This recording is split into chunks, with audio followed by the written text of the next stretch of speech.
নিঃসন্দেহে দিনের অত্যন্ত গুরুত্বপূর্ণ একটা খবর যে নিয়োগ প্রক্রিয়ার ক্ষেত্রে বড় স্বস্তি।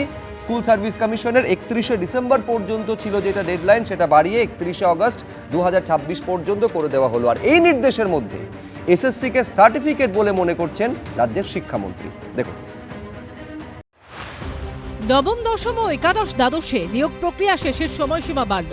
31শে আগস্ট পর্যন্ত চাকরি করতে পারবেন অযোগ্য বলে চিহ্নিত নন এমন চাকরিহারারা। বড়দিনের আগে সুপ্রিম কোর্টে বড় স্বস্তি পেল রাজ্য সরকার ও এসএসসি। আরও 8 মাস স্বস্তি পেলেন চাকরিহারা শিক্ষকরা। এগুলো যে টেম্পোরারি একটা বন্দোবস্ত করা, এটা হবারই ছিল।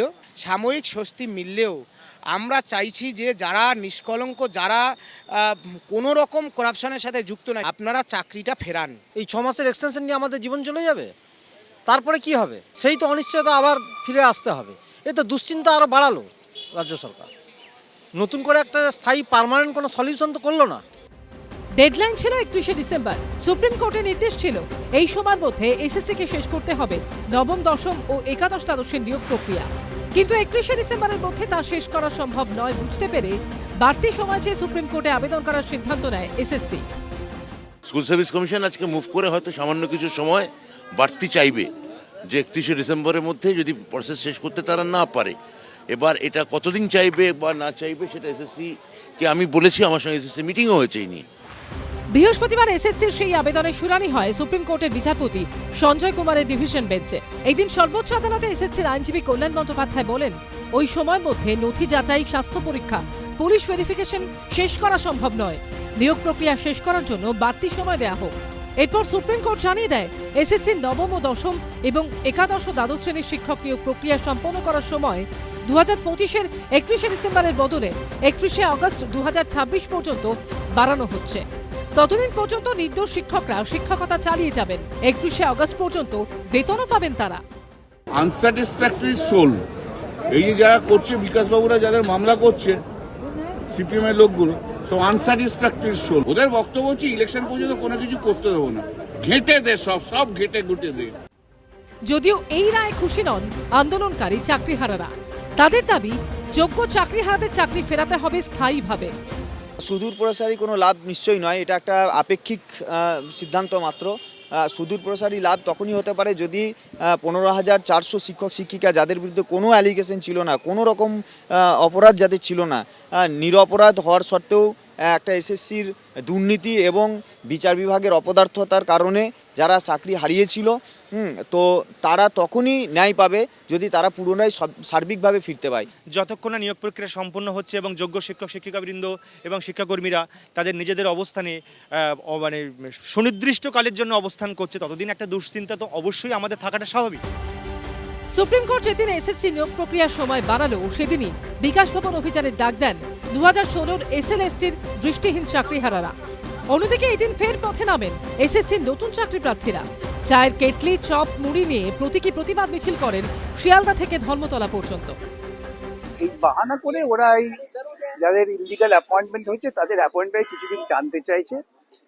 আর যেটা আদালতকে বলা যায় না, আমাদের মনে হচ্ছে সে সামনে নির্বাচনে ওরা এটাকে একটা হাতিয়ার করার চেষ্টা করবে, কিন্তু এটা ওদের পক্ষে বয়ে হবে। সকলের গালে তো আরেকবার চপেটাঘাত পড়লো এই আদালতের রায়।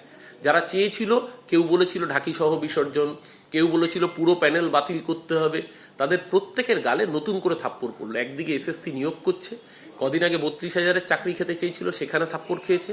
যে 26,000-এর চাকরি চলে গিয়েছে তাদের মধ্যে যারা যোগ্য তাদের নিয়োগ হচ্ছে, তার মধ্যে এই রায়। সব মিলিয়ে বাংলা বিরোধীদের গালে আবারও থাপ্পড় দিল মহামান্য আদালত। এ নিয়ে এক্স হ্যান্ডেলে শিক্ষামন্ত্রী লিখেছেন, এই নির্দেশে পরিষ্কার, West Bengal central school service commission স্বচ্ছতা এবং দায়বদ্ধতার সঠিক পথেই এগোচ্ছে।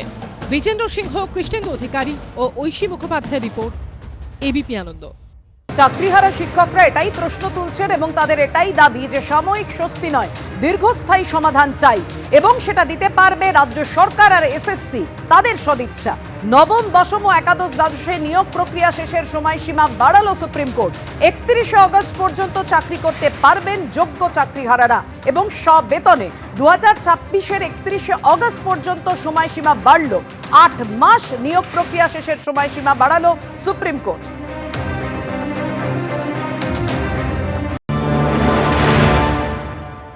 এটা কাম্যই ছিল, কারণ একটা নিয়োগ প্রক্রিয়া হতে কতটা সময় লাগতে পারে সেটা যারা করে এবং যারা এই প্রসেসের মধ্যে দিয়ে যায় তারাই জানে। এটা কখনোই 2-3 মাস 4 মাস 5 মাসে একটা নিয়োগ প্রক্রিয়া শেষ হওয়ার মতো নয়। আর যেখানে এতগুলো লিটিগেশন আছে, কোর্টে প্রতিনিয়তই বিভিন্ন ইস্যু নিয়ে কেস হচ্ছে, সেখানে এটা এত তাড়াতাড়ি সম্ভব নয়। সেই জন্য একটা আনুমানিক যে ক্রাইটেরিয়া এবং টাইম লাইন দেওয়া ছিল কমিশনের তরফ থেকে, সেই অনুযায়ী স্বস্তি আমরা এগুলোকে বলে সাময়িক স্বস্তি। আমরা এরকম স্বস্তি চাই না, আমরা চাই চাকরির স্থায়িত্ব। অবশ্যই একটা এক্সটেনশন হয়েছে, যেটা আমাদের মাথার মধ্যে চলছিল একটা টেনশন যে 31শে ডিসেম্বর আর কিছুদিন বাকি, তারপরেই জীবনটা হয়তো একেবারে নষ্ট হয়ে যেতে চলেছে, সেইটা থেকে খানিকটা সময় পাওয়া গেল। দেখুন, সবার নজর ছিল যেদিকে, যে যোগ্য চাকরিহারারা তারা কি বাড়তি সময় পাবেন, কারণ ডেডলাইন ছিল 31শে ডিসেম্বর। নবম, দশম ও একাদশ দ্বাদশে নিয়োগ প্রক্রিয়া শেষের সময়সীমা বাড়ল। নিয়োগ প্রক্রিয়া শেষের সময়সীমা বাড়ালো সর্বোচ্চ আদালত। 31শে অগস্ট পর্যন্ত চাকরি করতে পারবেন যোগ্য চাকরিহারারা। 2025-এর 31শে ডিসেম্বরের বদলে সময়সীমা বেড়ে 2026-এর 31শে অগস্ট হলো। 8 মাস বাড়ল নিয়োগ প্রক্রিয়া শেষের সময়সীমা। 31শে অগস্ট পর্যন্ত চাকরি করতে পারবেন যোগ্য চাকরিহারারা। 31শে অগস্ট পর্যন্ত বেতন পাবেন যোগ্য চাকরিহারারা।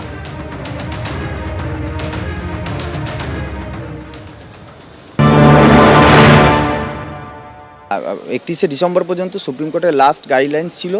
আমরাও জানতাম যে এসএসসির পক্ষে সেটা সম্ভব করা শেষ করা সম্ভব নয়, তার জন্য এসএসসিকে যেতেই হবে এক্সটেনশনের জন্য। কিন্তু আমরা একটু আশঙ্কিত ছিলাম যে কি হবে, আসলে আদৌ এক্সটেনশন দেবে কিনা, কোর্টের মর্জির উপর ডিপেন্ড করছে সব কিছু।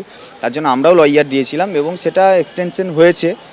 তো তার জন্য স্বাভাবিকভাবে একটু স্বস্তি, কারণ হচ্ছে যদি 31শে ডিসেম্বরের মধ্যে শেষও হলো না, আবার সব কিছু আটকেও গেল, তো সেক্ষেত্রে একটা বড় সংখ্যক শিক্ষক শিক্ষিকা যারা সম্পূর্ণ নিরপরাধ হওয়ার পরেও চাকরি হারিয়েছে, তারা কিন্তু ভীষণভাবে ক্ষতিগ্রস্ত হতো এবং তাদের খুবই ক্ষতিগ্রস্ত তার জায়গা যেত। কারণ আমরাও চেয়েছিলাম যাতে এক্সটেনশন হয় এবং আমরাও লয়ার দিয়েছিলাম, তো এক্সটেনশনটা হয়েছে, এটাকে আমরা পজিটিভলি নিচ্ছি। এখনো সুযোগ আছে, যারা যোগ্য শিক্ষাকর্মী শিক্ষক শিক্ষিকা আছে এসএসসি 2016 প্যানেল, তাদের যোগ্য তালিকাটা এখনও কান ধরে কলকাতা হাইকোর্টে মামলা চলছে, সেখানে প্রকাশ করলে তারা সেই তালিকা অ্যাপ্রুভ করে সুপ্রিম কোর্টে পাঠিয়ে দেবে, সবার চাকরি ফিরে যাবে। কিন্তু মুখ্যমন্ত্রী চান কেবলমাত্র অযোগ্য যারা টাকা দিয়েছে, যারা ঘুষ দিয়েছে, তাদেরকে বাঁচাতে হবে। 1806 জন কি অযোগ্য শিক্ষকদের তালিকা, জনগণের করের টাকা এই অযোগ্য শিক্ষকদের দেওয়া হয়েছে। আমি বিচারকদের অনুরোধ করব, সুপ্রিম কোর্ট হাইকোর্ট, যে মাননীয় মুখ্যমন্ত্রীর বিরুদ্ধে স্বতঃপ্রণোদিতভাবে ব্যবস্থা নিন। জনগণের করের টাকা খরচা করে তিনি এদেরকে বেতন দিয়েছেন, কেন চাকরি চুরির দায় নিয়ে মুখ্যমন্ত্রীকে গ্রেপ্তার করা হবে না? দেখুন, 8 মাসের এক্সটেনশন এরা যে প্রসেসের মধ্যে দিয়ে আমাদের নিয়ে যাচ্ছে SLST 2, তার জন্য প্রয়োজন ছিল এবং এটা যে হবে আমরা জানি। ফ্রেশ সিলেকশন অ্যাফোরসেট পোস্ট, অর্থাৎ 2016 প্যানেলের যে ভ্যাকান্সি ছিল সেই ভ্যাকান্সিতে ফ্রেশ সিলেকশন লিখে নিয়ে আসলো, ফ্রেশ রিক্রুটমেন্ট নিতে পারলো না টাইমের মধ্যে। এই যত প্রক্রিয়া কেবলমাত্র অযোগ্যদের বাঁচাও, নিজেদের গদি বাঁচাও, চাকরি চুরির দুর্নীতি কোনো মিলিয়ে দাও। এখন ভোট আসছে 26 সালের, মিলিয়ে দাও, গুলিয়ে দাও। ওদের চাকরি দরকার নাই, কারণ মুখ্যমন্ত্রী শিক্ষকদের চাকরি দিতে চান না। তিনি সেই টাকা দিয়ে খেলা করবেন, মেলা করবেন, দান খয়রাতি করবেন, ভিক্ষা দেবেন আর যোগ্য শিক্ষকদের মারবেন। কারণ সুপ্রিম কোর্ট বলেছিল যারা অযোগ্য তাদের বেতন ফেরত দেওয়ার কথা, এখনো পর্যন্ত বেতন ফেরত দিয়েছে? এবিপি আনন্দ, এগিয়ে থাকে, এগিয়ে রাখে।